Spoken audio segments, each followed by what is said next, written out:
physical side of things tonight, double OT and lose like a battering ram on that and one, and Kenrich with the tap out offensive rebound. Just what did you make of the physical plays that you guys made to will your way to this win? Yeah, it was a gutsy win for sure.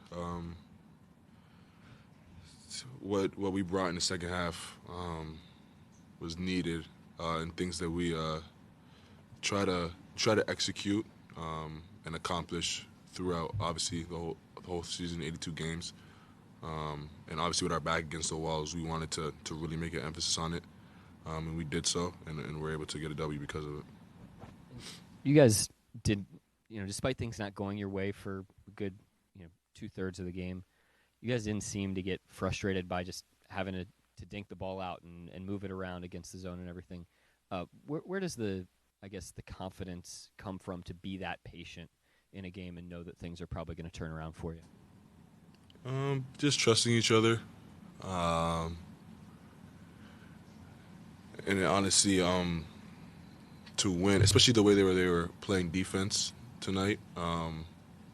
In order to win in a sustainable way, it requires you to trust each other, and the group of guys that we have in the locker room trust each other. So because of that, we were able to win. Shai, you getting doubled isn't new, but it felt like some of the things the Raptors were trying to do in terms of how high they were pressing up on you, the aggressiveness and trying to get the ball out of your hands was maybe to a degree we haven't seen this year. I just wonder, what changes you saw in terms of your decisiveness, your teammates' decisiveness as the game went on, and just how much of this, I know it's a single game, but how much of this can carry over in the long run, maybe to a postseason run? Yeah. Yeah, they were really aggressive with me, multiple bodies, pretty much every possession. In the first half, I thought we got, it kind of maybe threw us off a little bit to start the game. We were still getting good looks in the first half, didn't make them. But I think in the second half, I was moving out of it quicker, and my teammates did an amazing job of playing on the catch, making fast decisions, and being aggressive, whether it was to shoot or to drive and make the next play. And it was their decisiveness that won us the game tonight, for sure. Yeah. And when you hear 63 three-point attempts and 8 free throws, what do you think? Good aggressiveness and taking what the defense gives you. I think at the end of the day, that's what it comes down to, especially on the offensive end. You just take what they give you, and tonight they put two on the ball a lot. They had a lot of loads, and they were leaving guys open, and it required us to shoot and make threes, and we shot and made them at a high rate. And one more for me. I imagine because you were here since the beginning of the rebuild, even before it was a rebuild, that you take some ownership and, turning things around, just kind of the changes that have happened over these past few years. And after this game, it's the team's best 50-game start since the last year, Katie and Russ. Just when you hear that, what do you think? We're headed in the right direction. We're doing something right. The last 2 seasons, we've gone tremendously better really fast. So whatever we're doing is clearly working. Just got to stay focused and not get complacent and do the same thing.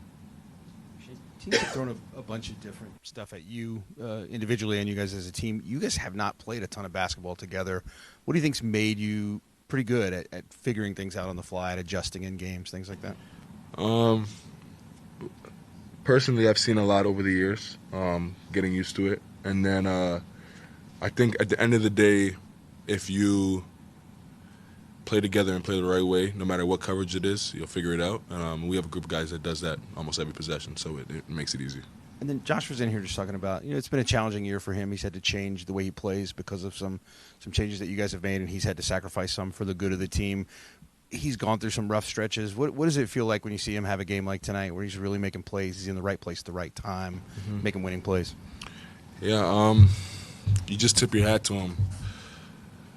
A guy like Josh, it's the hardest thing to do. He's been a dynamic ball handler his whole career, and some of that has been pulled away from him, obviously.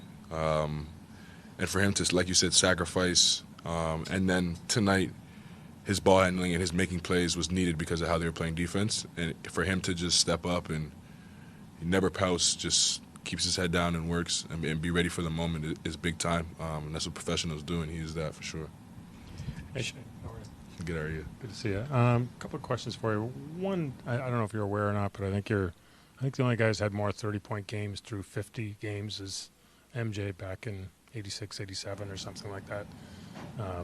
And was asking Mark previously, what do you attribute your consistency, especially when the level you're trying to reach is so high? Mm-hmm. I'm very, very strict on consistency in every aspect of life, and I think it helps with my basketball. Whether it be eating, my day-to-day schedule, how clean my house is, what I do in my time, whether it's planned out or not. I try to be very, very strict on discipline, being consistent. I think it helps with basketball. And then, I'm sure you're not thinking about major individual awards at this stage, but obviously your name's out there, and it's been, I think, 20 years since Steve won his. And when you hear some of that talk regarding an MVP, how do you respond to it, and where would it fit in your set of goals? It would for sure be up there. I think for every basketball player it is. It's obviously I'm not naive. I can hear it. Now I channel it out and I try to focus on the day in and day out. It's what got me to this point, and I'd be stupid to do otherwise. So I focus on the day to day for sure. And just one more, if people don't mind, not yourself, but RJ, you go through basically all the guys who were on that team this summer. They've all had very good NBA seasons to this point. Do you think there's a correlation, other than they're all good players, but do you think something about that experience kind of let them unlock something? Absolutely. I'm a big advocate of playing FIBA basketball. The style of play, the pace that they play at, the physicality, and at the end of the day, you're playing real basketball games with real refs and real game management and real coaches in the summertime when most guys aren't, and it gets you more reps and more ready for the NBA season. And the last 2 summers I played FIBA basketball, and I felt more sharp coming into the season, and it's for sure no coincidence. Thanks. Good luck. Yeah, thank you. Shai, over the course of your career, you've had a lot of really great vets in your life, from Chris Paul, Al Horford, Steven Adams, and others. Now you're the vet on the team. Kenrich the other day told us that you've really taken Dub under your wing. What exactly has that entailed in terms of working with him?